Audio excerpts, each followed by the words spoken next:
চীনের প্রথম চেয়ারম্যান এবং চীন বিপ্লবের অন্যতম রূপকার স্থপতি কমরেড মাও সেতুংয়ের ১৩২তম জন্মদিন। চীন পৃথিবীর সবচেয়ে বৃহত্তম জনসংখ্যাবহুল দেশ এবং সেই দেশটি ছিল বিপ্লবের পূর্বে সবচেয়ে অনুন্নত।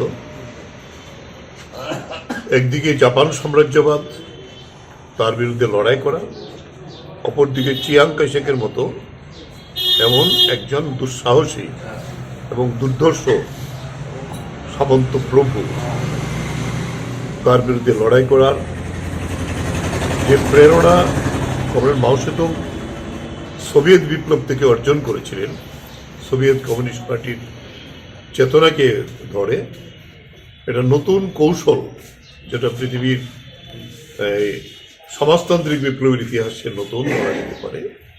সেটা হল সাম্রাজ্যবাদের বিরুদ্ধে যখন সংগ্রাম হয় তখন এই প্রতিক্রিয়ার শক্তি চিয়াং কাইশেকের সঙ্গে সমঝোতা করে জাপানকে প্রথম দাঁড়িয়েছিল।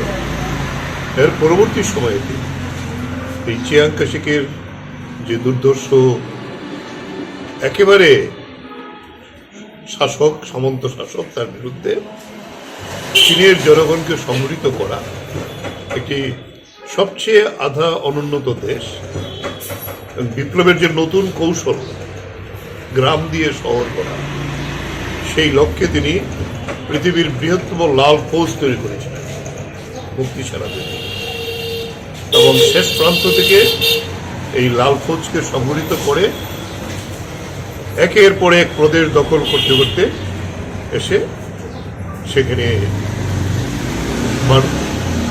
চিয়াং কাইশেকের পতন ঘটান এবং এই দেশে প্রথম সমাজতান্ত্রিক সমাজ গঠন করার জন্য জনগণতান্ত্রিক বিপ্লব সংগঠিত করে সমাজতন্ত্র প্রতিষ্ঠা করে। আপনারা জানেন আজকে পৃথিবীর অন্যতম প্রধান অর্থনৈতিক শক্তিধর দেশ সাম্রাজ্যবাদের বিরুদ্ধে আজকেও যে আপোষহীন লড়াই চালাচ্ছে, এ হলো চীন।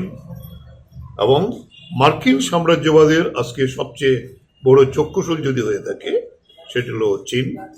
সমস্ত কিছুকে উপেক্ষা করে একদিকে উন্নয়ন, দেশের জনগণের জন্য সমাজতান্ত্রিক সমাজ গঠন করা, সবাইকে অন্ন, বস্ত্র, বাসস্থান, চাকরি, শিক্ষা, তার সুষম ব্যবস্থা করে এই একটা নতুন দিশা পৃথিবীর সমাজতান্ত্রিক বিপ্লবে দেখিয়েছেন। এই হইল কমরেড মাও সেতুংয়ের চেতনা, তার বিপ্লবী লক্ষ্য।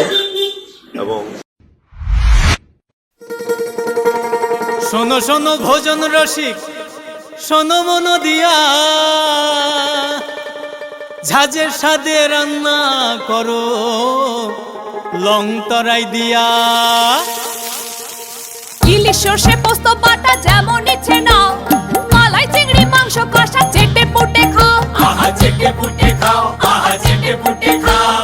লং তরাই কাচ্চি ঘানির সর্ষে তেলে টেস্ট, যে খাবে সেই বলবে লং তরাই বেশ। লং তরাই সর্ষের তেল, ঝাঁঝে স্বাদে তোমাকে চাই। আহা লং তরাই বেশ, আহা লং তরাই বেশ।